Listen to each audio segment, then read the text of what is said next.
Oi pessoal, muito bem-vindos a mais uma edição do Escolhas em Show. Eu hoje recebo um cara que foi um divisor de águas na minha trajetória de vida e é até difícil descrever o carinho que eu tenho por ele porque a história dele me inspirou a buscar significado em cada um dos meus passos, que é o super querido Davi Hertz. Davi, muito obrigada, eu já te agradeci tanto, mas estou fazendo isso aqui de novo. Obrigado por ter aceito o convite para estar aqui no show. Obrigado você, nossa, é um prazer e ser anunciado dessa forma faz valer sentido todas essas trajetórias que a gente vai escolhendo na vida. Obrigado você. Bom, eu conheci o Davi em 2007, numa competição de empreendedorismo em que eu participei, e o case de estudo do nosso grupo era a Gastromotiva, que é a organização social fundada pelo Davi. Esse contato com essa forma diferente de fazer negócios, que considera o lucro social nessa equação do lucro, não só o lucro financeiro, me inspirou muito e fez eu repensar os meus passos profissionais, me levando a uma super guinada na minha vida anos depois. E por eu ser fã do trabalho do Davi, é que eu convidei ele para estar aqui no show. Davi, a gente está num momento em que a gente fala muito sobre profissionais nômades, essa possibilidade de ficar um tempo viajando e trabalhando em diversos lugares para poder conseguir se mantendo na estrada, seja num negócio digital ou não. Mas você fez isso quando isso não era moda ainda, não era tão popular. Você ficou 7 anos nessa jornada, não é? Como é que foi viver essa experiência? Para mim foi... Bom, primeiro, obrigado de novo por estar aqui. Quando eu começo a olhar esses 7 anos de jornada que eu tive quando eu saí do Brasil, e fui, primeiro país que eu parei foi Israel, eu já fui inspirado pela juventude israelense, né? São pessoas que vão, todo mundo lá vai para o exército, fica os homens 3 anos, mulheres 2, e quando eles terminam esse momento do exército, eles tiram um tempo, 6 meses, 1 ano, viajam pelo mundo, acho que tem descarregar toda essa energia, né, de luta pelo país e tudo, e ali começa um pouco dessa busca da identidade do que eu gosto. Uhum. Eu senti que eu fui buscar engenharia com 16 anos. O que eu sabia aos 16 anos? Eu ainda também estava buscando minha identidade. Então eu fiquei muito inspirado por cultura, eu queria conhecer o mundo, e eu fiquei fascinado porque eu conheci judeus indianos em Israel. Nossa. Então eu queria ir para a Índia, mas eu precisava trabalhar, então eu comecei a trabalhar onde tinha espaço. Eu trabalhei em hotel, como garçom, como camareiro. Era uma coisa que, naquela época, eu já ouvia que as pessoas iam para a Europa e trabalhavam no que tiver, porque isso dava dinheiro, onde no Brasil isso ainda é considerado um trabalho que se ganha pouco, com menos prestígio. Uhum. E eu encarei isso na melhor forma, na melhor oportunidade para mim. Eu sou muito grato porque eu aprendi muita coisa. E para resumir um pouco, eu passei naquela época por uns 15 países, mas a minha base sempre foi Londres. E eu virei garçom, eu entrava nas cozinhas e aprendi o inglês assim também, depois no Canadá. E quando eu voltei ao Brasil, foi no comecinho dessa história da gastronomia. Já tinha alguns chefes franceses aqui, já tinha a primeira revista de gastronomia. Ainda existia o mesmo esquema que se você for trabalhar em restaurante você não vai ganhar dinheiro, a não ser que você seja o dono. Mas era isso que eu sabia fazer, então eu me mudei para São Paulo e comecei a trabalhar no que eu achava que era o melhor, que era o fazano. E acho que, voltando bem à tua história, essa parte de você estar num lugar no mundo e ter algumas competências que te levam para qualquer lugar, isso você não começa só a se empoderar, mas você também começa a ter uma visão de mundo. Uhum. Então o que eu trago de aprendizado de todos esses anos, e eu ainda continuo um darilho, é como que eu crio a minha vida no momento que eu aprendo todos os dias e que eu vivo o momento, porque quando você viaja, você vive o momento, você tem a construção das relações, elas são muito profundas. E eu sinto que no dia a dia, quando você começa a ter metas e tudo, às vezes você se desprende disso. Uhum. E eu consegui, de uma certa forma, trazer isso para a minha vida e para a Gastromotiva. Então a gente é uma organização super aberta, olhando as oportunidades. As pessoas às vezes trabalham mais aqui, mas trabalham de fora. A gente vai para outras cidades de formas muito não convencionais. Uhum. E eu acho que o mundo é isso hoje, né? O mundo ele é o não convencional mais. As pessoas estão buscando o não convencional para se reinventarem. Uhum. E eu tive, acho que a sorte, a oportunidade e a sacada de ver isso no comecinho dos anos 90 e uma intuição muito forte, que para mim esse era o caminho. Uhum. Muito bom. Pois é, aí você falou isso, você sai dessa jornada de 7 anos viajando, morando em vários países e trabalhando em várias coisas, você volta para o Brasil, se forma, né, estuda gastronomia, começa a trabalhar em lugares legais, e aí um dia nasce a Gastromotiva em você e você decide realizar esse projeto de vida. O que levou você a tomar essa decisão? Como é que a Gastromotiva aconteceu na sua história? Acho que pegando um gancho do que você falou antes, eu descobri viajando a minha paixão. E a minha paixão era estar com pessoas. Uhum.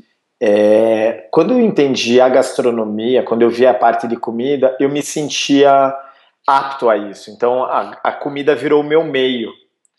Quando eu comecei a trabalhar cada vez mais com comida, virou junto a minha paixão. Então eu digo que eu tenho 3 paixões, que é pessoas, comidas e lugares. Sim.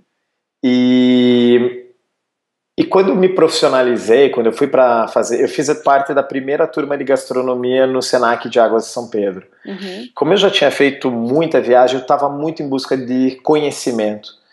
E eu entendi que numa escola de gastronomia você viaja ao mundo, você faz receitas, você replica receitas do mundo todo para você criar sua própria identidade com um olhar muito técnico, muito baseado nas técnicas francesas, mas no ato de cozinhar em si, e isso foi uma sacada que eu tive, eu era vegetariano na época, e eu via que com algumas pessoas eu tinha mais afinidade, com outros eu tinha mais repulsa, com outros eu aprendia mais fácil, eu tinha mais...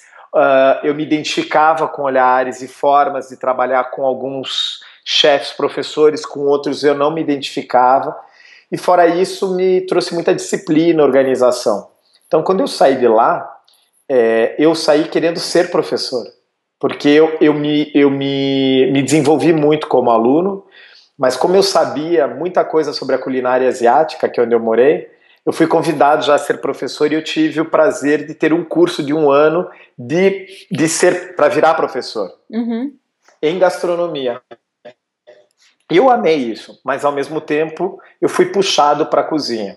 Eu acho que desde a minha casa, eu vi meu pai trabalhando, eu sou uma pessoa que gosta de liderar, de dar o caminho, eu sou uma pessoa que consigo fazer muitas coisas ao mesmo tempo, e o chefe ele precisa ser essa pessoa multifaceta, e com o olhar do todo. E eu adorei trabalhar com pessoas na cozinha. A parte que eu mais gostava era na cozinha, não era ir no salão falar com o cliente, tanto que eu estava num restaurante, num lugar super privilegiado, onde muitas pessoas no meu lugar iam estar querendo tirar foto lá fora e poder construir sua carreira, mas eu não queria sair da cozinha porque o que eu ganhava era ver que as pessoas que estavam ao meu redor, eles tinham a prática. E eu queria aprender com eles a prática, porque eles não tiveram a educação, a oportunidade que eu tive, tanto de viagem quanto de estudar gastronomia. Então eu queria dividir tudo que eu aprendi com eles e aprender com eles o que eles já tinham, que era a prática. E eu vi que o meu melhor era nessa parte de educação. Então eu saí desse restaurante, mas eu sempre imaginei que eu ia ter o meu próprio restaurante. Eu sempre quis ser dono do meu negócio. Também isso vem da minha herança familiar. Se você não for dono, como que você vai se manter? E no meio disso, eu montando meu projeto de restaurante indiano, é engraçado lembrar disso, você me trazer. Eu fui convidado por uma amiga para visitar uma favela. E eu tinha um olhar muito enviesado para a favela, um lugar de muita violência, um lugar de muitas drogas, um lugar de medo. Eu tinha muito preconceito. E eu fui lá numa forma muito pretensiosa, prepotente. Mas quando eu subi, sempre eu me lembro desse momento, quando eu subi a favela, me lembrou a Índia. Aquela confusão, aquele monte de gente que não tinha oportunidade. Coisa que na Índia não existe essa violência aberta, como a gente vê. É diferente. Existe mais o respeito por causa das castas. Eu tenho muito essa coisa da cultura indiana em mim. Sou muito grato a tudo que eu aprendi nessas passagens pela Índia. E eu visionei esse curso de gastronomia para essas pessoas que estavam lá, esses jovens. Foi um curso super interessante, porque a gente selecionou pessoas só da comunidade, mas, como eu disse, eu acho que eu fui com uma forma muito top-down, que eu sabia tudo, eu era o cara, rarará, e quando a gente terminou o curso, as pessoas não queriam trabalhar. Uhum. Falei, cara, como? Eu consegui um negócio para você nos melhores restaurantes, você vai trabalhar no Tordesilhas, e o pessoal, para ganhar R$ 600, eu prefiro ficar na favela, eu faço cortar cabelo, por que eu vou viajar né? Por que eu vou ficar no transporte durante 1 hora? Por que eu vou me cansar lavando prato se eu posso ficar aqui? Uhum. E daí foi a sacada onde eu saí dessa organização e eu vi que não adianta você só capacitar tecnicamente. Você tem que dar tem que trocar, primeiro não é dar, você tem que trocar todas as experiências que podem transformar a vida dessas pessoas e mostrar para ela que a autorresponsabilidade é tudo que ela pode ter para conseguir os sonhos que ela tem. Uhum. E também essa coisa do direito ao sonhar. Eu sentia que as pessoas que estavam ao nosso redor, elas tinham um brilho no olho, mas um brilho no olho com um véu. Sim. Onde elas não queriam tirar de medo da sociedade, da comunidade, e nós com medos deles.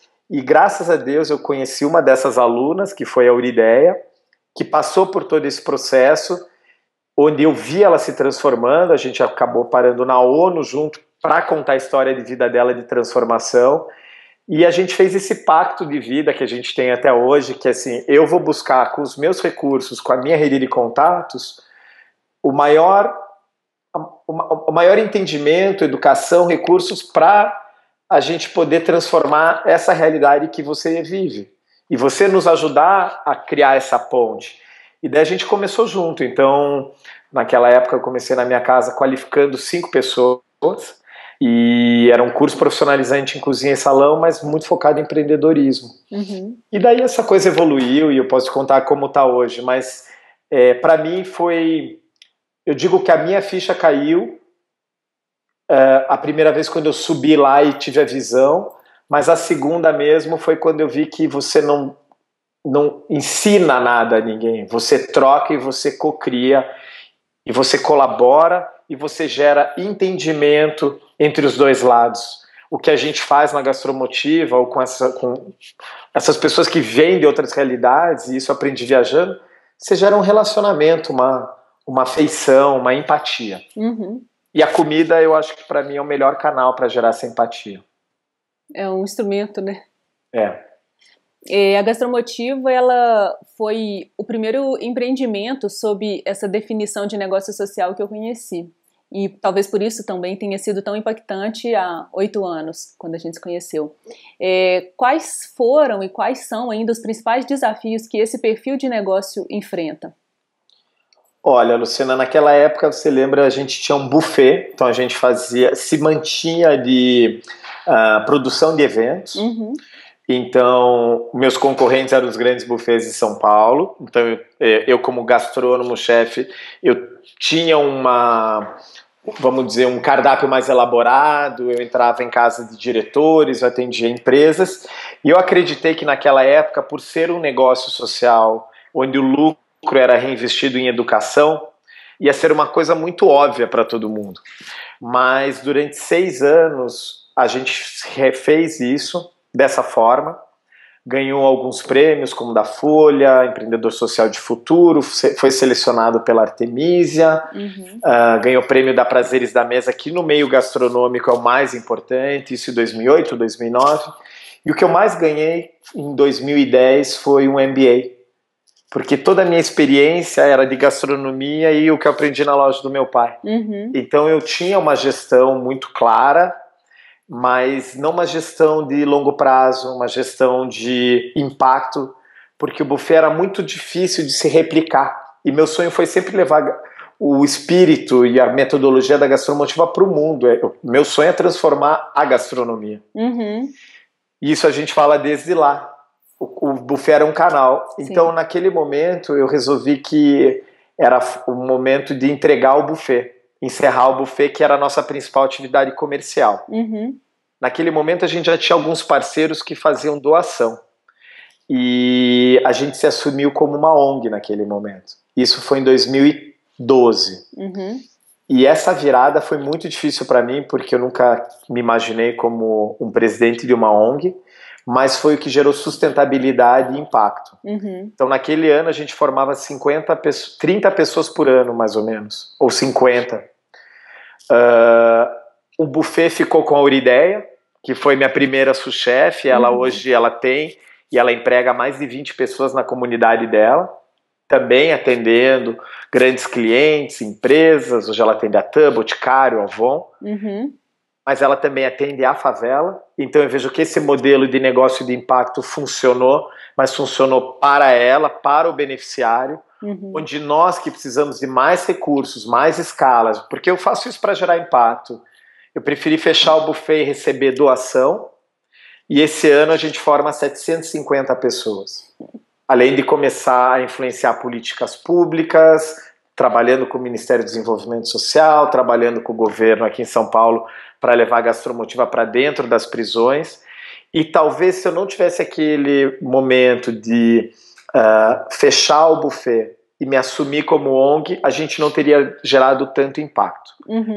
Mas a gente tem a história do negócio social na veia. Então, há 2 anos a gente vem estudando uma forma de trabalhar com educação, porque toda a nossa educação profissionalizante é gratuita, e como que a gente pode levar Gastromotiva paga para você ou para qualquer um que quer vir estudar gastronomia conosco, um viés social. Então a gente está fazendo um piloto desse projeto esse ano e se preparando para voltar a criar uma área de negócios onde a Gastromotiva é a grande holding. Então, dizendo um pouquinho, voltando à tua pergunta, dos negócios sociais, é um campo em formação. Por mais que se passaram 10 anos, 12 anos agora, a gente ainda tem muito a alcançar com legislação. Acho que é o pior, né? A pior barreira. Não existe legislação, então eu tenho que criar uma empresa no meu nome, uma ONG que doa, uma empresa que doa para minha ONG e todo mundo é dono, porque eu não estou interessado no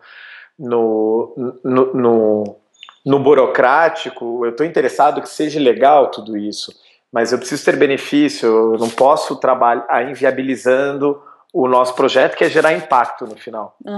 Então, e a outra coisa que eu vejo é o poder do consumidor, né? Eu acho que no Brasil quem pode consumir negócio social ainda está sendo definido. Eu acho que a gente ainda está criando uma malha de consumo. Eu vejo que o nosso negócio a gente ainda não achou a forma por meio da gastronomia de fazer isso.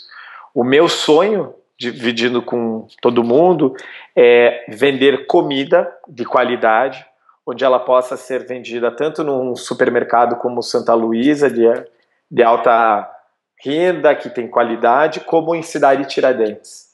E é isso que a gente está começando a fazer, desenvolvendo com marcas. Então hoje a gente tem uma barrinha de cereais que a gente fez em colaboração com a Monama. Monama, eu vi. E a gente está voltando para a área de negócios. Mas como que a gente faz negócio com marca? Como que a gente faz negócio com comida, com educação? E como que a gente tem uma gestão desse negócio um pouco diferente da gestão da organização de hoje? Eu preciso de outros profissionais para desenvolver essa área de negócio. São perfis diferentes. Mas o que eu aprendi nesses 10 anos é ter persistência e, ao mesmo tempo, calma. Então a gente está fazendo as coisas aos poucos, de uma forma que sempre possa gerar mais impacto. Então a Gastromotiva como ONG, como função social, ela vai continuar existindo. Mas a Gastromotiva como negócio, ela está se reinventando agora. A gente fala aqui, né, dos desafios, dos impasses, das coisas que têm que ser superadas, mas agora saltando para o lado das recompensas. O que a Gastromotiva acrescentou na sua vida ao longo desses 11, 12 anos de história que te fazem olhar para trás com esse senso de realização e de gratidão pelo trabalho realizado? Olha, eu sempre olhei a Gastromotiva também como meu trabalho, mas como uma extensão do que eu acredito que o trabalho deveria ser para mim. Então é um lugar que eu sou quem eu sou, eu acredito que eu faço, nós aqui na Gastromotiva somos muito parecidos às pessoas que trabalham aqui. A gente quer trabalhar, a gente quer ter o nosso conforto, a gente quer poder viajar, a gente quer poder fazer o que todo mundo quer fazer, mas a gente quer fazer isso coerente com o momento do mundo. E na nossa coerência, se a gente pode fazer mais pelo mundo com o mundo, é dessa forma que a gente vai fazer. Uhum. Então, diariamente, quando eu fico muito mais hoje na gestão do que na cozinha, que foi o que me trouxe aqui, eu tenho os mesmos desafios que um negócio. Eu tenho que, como diretor da Gastromotiva, garantir o salário de hoje mais de 20 pessoas full-time, mais de 50 part-time, nas 3 cidades. Uhum. Eu tenho que ter uma estratégia de longo prazo para poder trazer investimento. Eu tenho que gerar formas de gerar o meu próprio negócio. Então, eu sou eternamente grato à Gastromotiva a me proporcionar essa veia de empreender. Então, primeira coisa, assim, eu empreendo, mas eu empreendo aqui. A segunda coisa é que quando isso tudo ficar muito difícil, porque tem horas no empreendedorismo, no empreendimento que se tornam muito estafantes, eu preciso, às vezes, 2 horas ir visitar um beneficiário da Gastromotiva, ouvir a história dele, e daí eu volto com força total. Então, é um misto de prazer, porque eu sei que tudo que a gente está fazendo aqui está me fazendo bem, está me dando as condições de vida que eu quero e está me trazendo um entendimento melhor das relações. Então, eu também, eu acho que eu sou mais humano na Gastromotiva. Talvez se eu não estivesse aqui, talvez fazendo qualquer trabalho, eu estaria ainda me buscando aonde exercer esse meu lado mais amoroso. Mas aqui tem isso, a gente trabalha com amor e com meta, então a gente está fazendo tudo isso ao mesmo tempo. E hoje eu vou te falar que o que me traz uma grande recompensa é ver que esses 12 anos fizeram sentido, porque hoje a gastronomia social está sendo discutida em todo o mundo, pelo mercado gastronômico, pelos chefs, pelas agências bilaterais e pelos governos. Uhum. Se você vê o que aconteceu no Peru, políticas gastronômicas, a gente está contribuindo para essas políticas no Brasil. Esse poder hoje da gastronomia impactar o mundo, toda a cadeia de valor do alimento, o que é a mais importante, é que utiliza mais recurso. No nosso caso, no mercado gastronômico, é o que mais oferece postos de trabalho na área de serviços, chegando quase a 10% na cidade do Rio de Janeiro. Então eu vejo que unir esses mundos que às vezes todo mundo acha que é muito separado e ser uma referência nisso é um extremo prazer e traz muita responsabilidade. Eu gosto dessa responsabilidade, a nossa equipe gosta dessa responsabilidade. Então eu vejo muita oportunidade na crise, na abundância, mas eu ainda vejo muita oportunidade. Uhum. É bom que você já me deu gancho para a minha próxima pergunta. Você é sempre convidado para participar de muitos eventos globais de prestígio, como o Fórum Econômico Mundial, os fóruns do BID, o Fórum Base, que também sempre participa o Rodrigo Villar, que é um amigo meu também que você provavelmente conhece, além do TED Global. Para discutir essas soluções e melhores práticas para a redução da pobreza e das desigualdades sociais. Quais são as tendências globais nesse tema? O que tem sido discutido nesses fóruns ou quais os avanços que você tem observado ao longo dos anos participando desses encontros? Eu acho que primeiro esse é um ano importante, eu vejo, com esse ano do Sustainable Development Goals, as metas do milênio. Em todo lugar que eu fui, eu vi uma discussão sobre isso séria. Uhum. Tipo, dentro do Fórum Econômico Mundial, dentro do próprio BID, eu acho que talvez os mundos estão aos poucos entendendo e tentando se encontrar. Uhum. Uma coisa que eu ouço muito é o uso da tecnologia para resolver muitas das questões. Como a tecnologia, ainda com todo esse poder de data, eu acho que a gente está aprendendo a usar a tecnologia de novo, não só ao nosso favor, melhorando como indivíduos, mas melhorando como sociedade. Então eu vejo essas coisas de empreendedorismo social se misturando com startups, eu vejo a coisa chegando cada vez mais próxima. Eu não saberia te falar como. E eu vejo que, se a gente for falar das indústrias também, na questão da alimentação, por exemplo, eu vou trazer para o nosso lado. Todo mundo já sabe os danos da alimentação não saudável. O quanto é custoso para você, para o planeta, para o sistema político, para a saúde, para tudo. E eu acho que está todo mundo, eu vejo, e a gente conversa com o Estado, com a indústria, com o mercado, tentando sobreviver, mas em meio a questões que estão sendo cada vez ficando mais claras, questões de aquecimento global, questões de distribuição, mas ainda há muito, muito o que fazer, porque talvez 3 anos atrás a gente estava mais perdido nas complexidades, tentando mapear qual que é a complexidade desse planeta, quais são os desafios na educação, na política, na mobilidade. Então, eu acho que saiu muita informação, muita informação nesses 3 anos. Ok, agora a gente já sabe, a gente já tem vários modelos, a gente já entende que não é a indústria, não é o governo, nem a sociedade civil que vai resolver sozinho, mas como se formar agora alianças, como trazer o consumidor para dentro. Então eu vejo que a complexidade ela está mapeada, a gente tem a tecnologia a nosso favor, a gente tem metas que podem sim mudar o planeta, e se não mudar vai todo mundo sofrer por causa do aquecimento global. Então como que se reinventam todos os sistemas, desde a educação básica, educação primária, do sistema de saúde, das cidades, e eu acho isso também fascinante, porque não é mais uma só solução. E, de novo, eu acho que tem essa coisa da valorização do local no contexto global. Esse glocal que se fala bastante. Acho que são essas as coisas que mais me inspiram a voltar e buscar cada vez mais inovação dentro do meu trabalho ou das articulações que eu venho fazendo. Para mim foi um ano extremamente importante, porque eu vejo que há 3, 4 anos atrás a ideia da Gastromotiva era uma ideia legal. Ah, que bacana, como vocês estão fazendo bacana, né? E agora eu vejo muito chegando a nós, a gente quer aprender com vocês, a gente entendeu que vocês estão fazendo mais do que formar pessoas, vocês estão realmente inspirando outros, não só na comunidade beneficiária, mas no mercado de gastronomia querendo fazer. Então, como que a gente faz isso junto? E eu acho isso um despertar de consciência. Eu vejo muitos colegas meus às vezes vêm por necessidade, mas outros muito genuínos querendo fazer de alguma forma, sabe?